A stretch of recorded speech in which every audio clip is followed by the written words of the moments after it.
Habari yako, habari za siku, pole sana na majukumu. Tuzungumzie kwa ufupi kuhusu changamoto ya uzito unapokuwa mkubwa au uzito unapokuwa mdogo.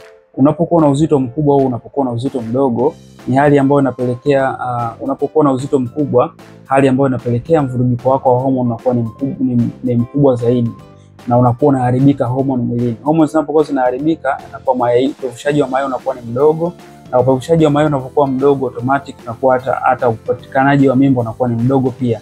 Lakini pia mtu ambaye ni mwembamba sana au ni mtu ambaye ana mafuta kidogo mwilini, wanasema amekuwa mwembamba sana, huyu mtu anakuwa na changamoto pia na yeye kwenye homoni zinapokuwa zinaharibika, upevushaji wake wa mayai.